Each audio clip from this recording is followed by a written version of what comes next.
Buenas tardes, mi nombre es Edson García Hernández, soy alumno de ESIMAS Capotzalco de la carrera de Ingeniería Mecánica. Y hoy voy a hablar un poco sobre los circuitos eléctricos y algunos otros factores. Bueno, comenzaré explicando sobre qué es la corriente eléctrica. La corriente eléctrica pues, es el flujo total de carga eléctrica que circula a través de un material que es conductor. Esta pues se debe al movimiento de los electrones dentro de dicho material.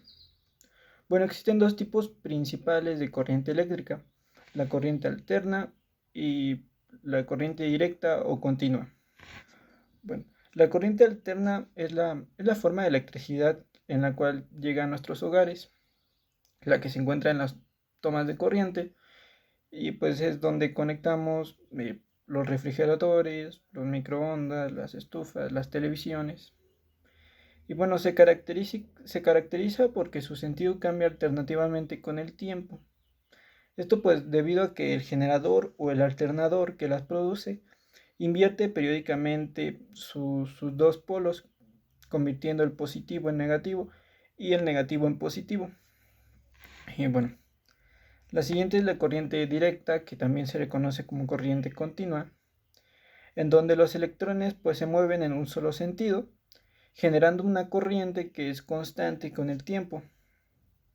Bueno, la energía necesaria pues es generada por pilas o por baterías. Por ende, este tipo de corriente pues es la que se encuentra en nuestros celulares, en los controles remotos. Y bueno, otro aspecto importante es el voltaje. Bueno, el voltaje se define como el valor de la fuerza electromotriz o la diferencia de potencial, el cual es expresado en voltios. Bueno, al voltaje también se le conoce como tensión y este se mide siempre entre dos puntos de un circuito. En el sistema internacional, su unidad de medida es el voltio o el volt.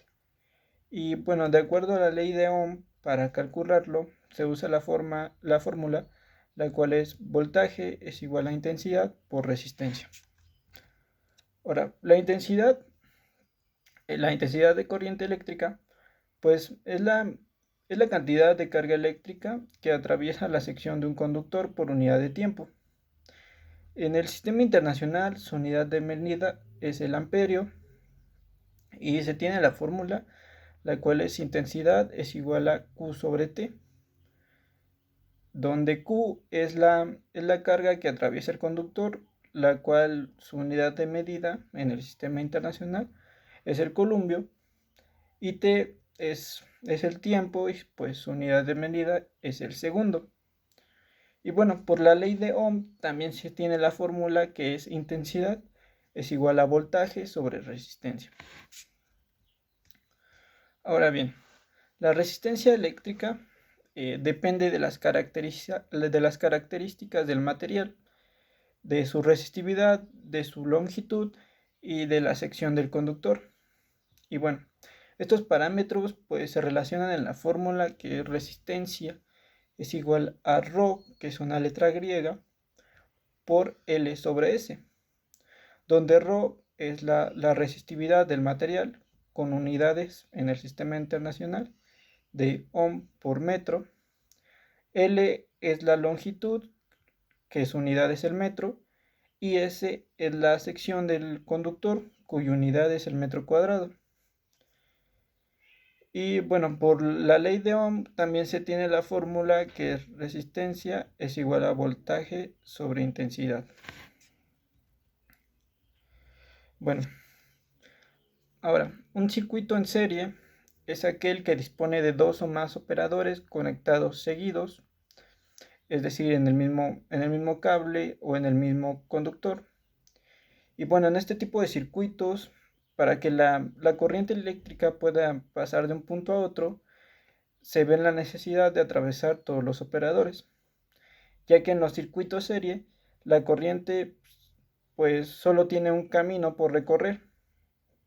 Por esta razón, la intensidad de corriente es la misma en todo el circuito, mientras que la tensión o voltaje que es aplicada a dicho circuito se reparte entre las resistencias que tiene.